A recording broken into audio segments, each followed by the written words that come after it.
Bien, Madame Paulin, vous avez fait, vous êtes ingénieur aussi, et histoire de briser des stéréotypes, vous fabriquez des voitures, puisque vous avez travaillé chez Renault. Ouais, bonjour. Donc effectivement, j'ai atterri chez Renault. Donc au départ, j'ai fait un bac technique. Alors ça s'appelait F5. Maintenant, ça doit correspondre à STL. Le F5 était orienté très physique-chimie. Bon, j'ai fait un bac technique parce qu'en fait, j'étais un peu une truffe. Je ne sais pas que j'étais une truffe dans les manières générales, mais ça ne m'intéressait pas du tout. Donc français, histoire, géo, philo, tout ça. Enfin, moi, j'aimais que les maths et la physique. Alors c'était génial parce que du coup, en allant en bac technique, je faisais que ça. Donc j'ai vécu ma meilleure vie au lycée. J'ai quand même eu un deuxième prix au concours général, ce qui montre que même en partant sur des filières techniques, on arrive finalement à faire de l'excellence quand même. Et puis, à l'issue de ça, comme j'étais pas très mauvaise dans mon bac, je suis partie en prépa. Donc là, je suis partie en prépa dans une filière technologique qui était la filière, on va dire, qui correspondait à mon bac. Alors, je ne me suis pas trop posé de questions. Donc je me suis retrouvée dans un lycée technique. On devait être 10 filles dans le lycée, 1 à 2 par classe. C'était un peu étrange. Mais bon, moi, j'ai toujours... on va dire, finalement, j'aimais bien. Je trouvais que l'ambiance était plutôt sympa. Donc j'ai fait ces 3 ans de prépa, et puis après j'ai passé les concours. Bon, les concours, là on est en concurrence avec tout le monde. Finalement, la techno, ça me passionnait pas. Alors j'ai appris à démonter des boîtes de vitesse, mais c'était quand même pas ça qui me passionnait. Et donc j'ai profité des concours pour mettre en tête de classement des écoles qui étaient plus orientées sur ce que je pensais aimer faire. Et donc j'ai atterri dans une école d'ingé qui s'appelle électrochimie, électrométallurgie à Grenoble. Maintenant ça s'appelle FELMA, je crois, ça a changé de nom. Et donc j'ai fait mes 3 ans d'école d'ingénieur. Bon, ce que j'ai appris à l'école, clairement, ça me sert à rien. J'ai appris à distiller, j'ai appris à calculer que la meilleure matière pour faire un arbre, c'est le bois. Vraiment des choses totalement absurdes. Mais d'un autre côté, ce que j'en retiens aujourd'hui, c'est que vous allez me dire, là vous êtes en BTS, à quoi bon faire encore des études et à quoi bon faire un bac plus 5. Et en fait, ce que je retiens, c'est qu'en faisant un bac plus 5, c'est pas juste une année de plus, c'est vous complétez votre entraînement et vous finissez comme, on va dire, des sportifs de haut niveau, c'est-à-dire des machines à apprendre, des machines à travailler vite, vous acquérez des compétences qui ne sont pas que des compétences scolaires, mais qui sont des compétences de méthode de travail, des compétences de capacité de gérer le changement.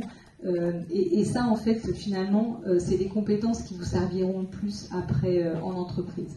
Donc là, je sors de l'école toute contente. En 94, on m'avait dit, oh là là, tu verras, tu fais une école d'ingé, tu trouves du boulot, ils viendront te chercher. Pas du tout. En fait, nous, c'était la crise en 94. Pas de boulot du tout. La promo qui était sortie l'année avant nous avait toujours pas de travail. Donc là, on s'empile sur des étudiants qui cherchent toujours. Il n'y avait pas Internet, hein. Donc quand on cherchait du travail, soit on était pris sur son stage de fin d'études. Donc à Air Liquide, ils m'ont dit, ah bah super, hein, franchement, on t'aurait gardé, mais on n'embauche plus personne. Donc là, je dis, bon, bah, ça c'est mort. Et après, on se retrouve à la maison avec l'annuaire, on envoie des courriers, ça ne revient pas, rien. Donc rien pendant 6 mois, je me dis, c'est pas possible, je suis ingénieur, je sais rien faire, c'est quoi mes compétences? Finalement, une entreprise, elle va m'embaucher pourquoi?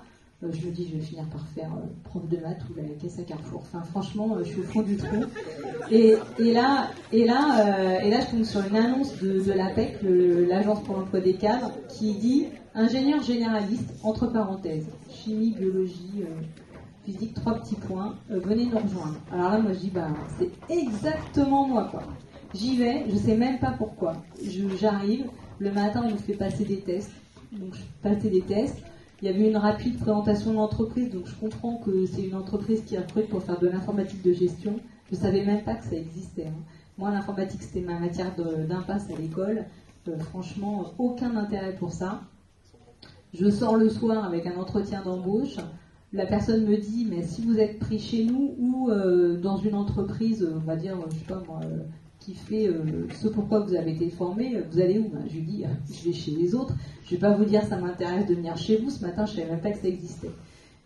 Je suis sortie avec un CDI le soir même.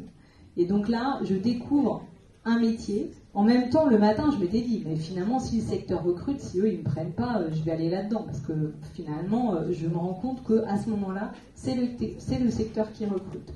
Donc j'ai, je crois, 1 mois de formation pour apprendre à faire l'informatique pour les nuls. If then else, c'était vraiment mais l'informatique sur du mainframe, des écrans noirs avec une couleur, vraiment mais le tout début de l'informatique de gestion. Et donc je suis mise chez Renault au début pour paramétrer des imprimantes. Je me rappelle, on refaisait des formulaires de la Sécu pour les indemnités d'arrêt maladie.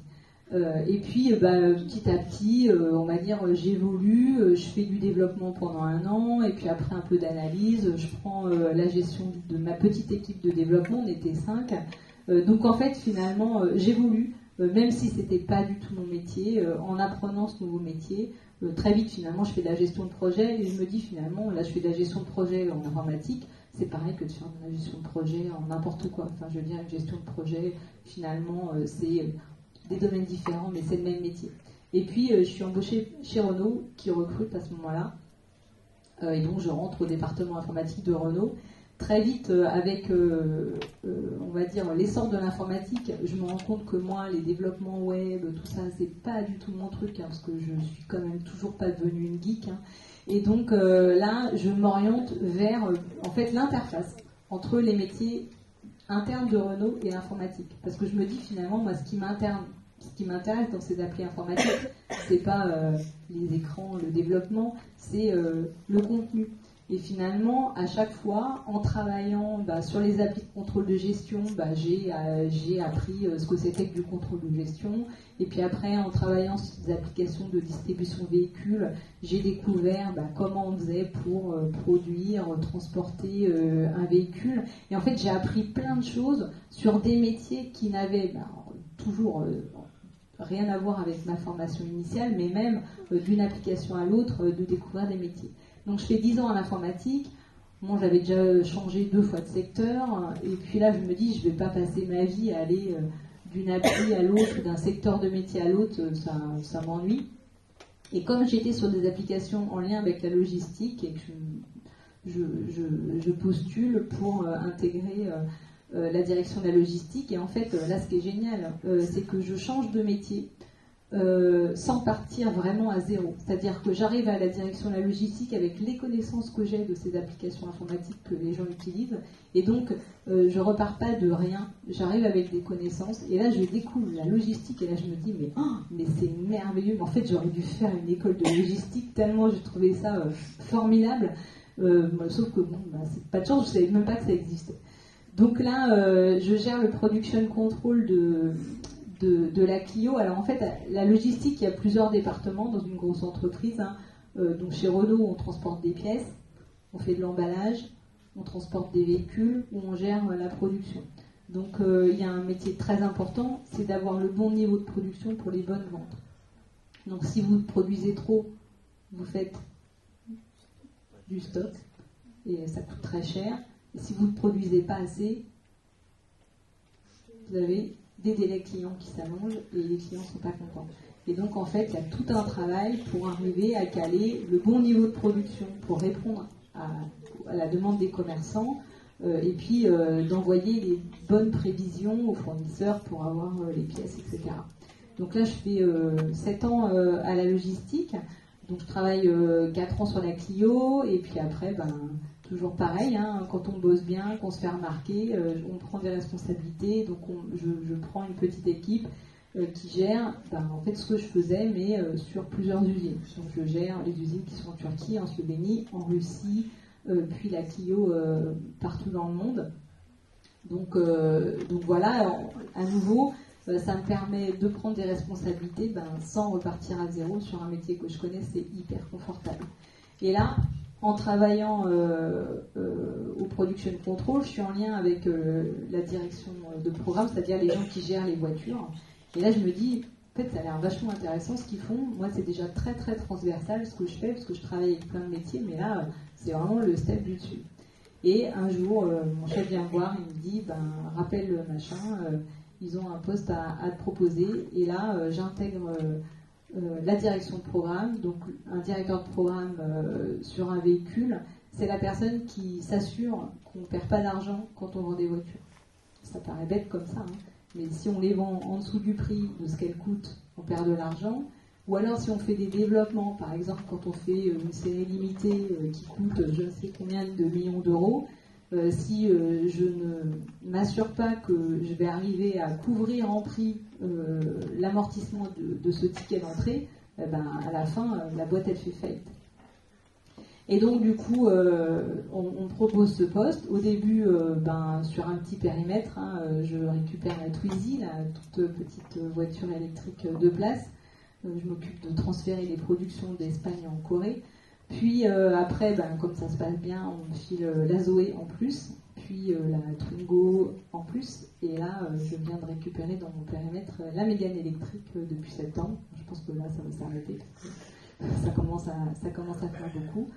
Donc voilà, le boulot il est hyper passionnant parce que totalement transversal. Je travaille avec l'intégralité des métiers qui travaillent sur la voiture. Donc je suis en relation avec le design, l'ingénierie, les usines, le commerce, les gens qui font les prix, la prévente, la supply chain, la logistique à nouveau. Donc voilà, c'est hyper transversal, hyper poignant et en fait avec du recul quand je regarde ce que j'ai fait, j'ai eu l'impression d'avoir 3 vies, 4 en comptant celle de mes études.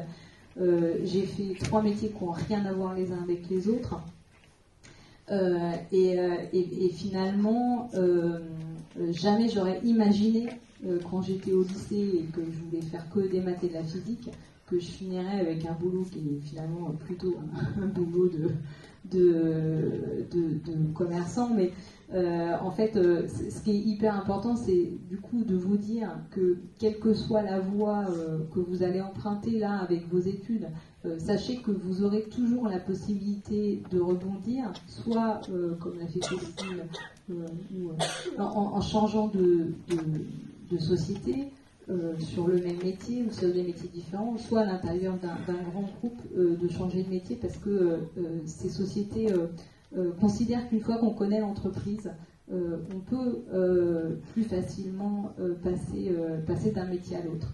Et en fait, c'est pas très grave, on va dire, de pas sortir avec un super méga diplôme, etc.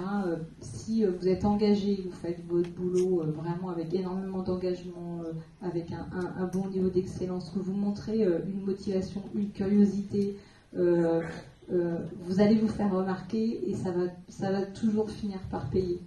Et donc ça c'est vraiment important. Et finalement, quel que soit le poste ou les études, on peut toujours trouver un intérêt et d'en faire quelque chose de bien. Voilà. Donc du coup, ça c'est le message. En fait, il ne faut pas baisser les bras. Ce matin, je donnais des exemples. Je veux dire, vous voulez faire médecine, vous n'êtes pas pris en médecine, mais vous pourrez peut-être quand même travailler en établissement hospitalier. Enfin, je veux dire, il y a le moyen, même si on n'arrive pas exactement directement, de prendre des chemins déviés et de finir soit sur le domaine qu'on voulait, soit sur le métier qu'on voulait.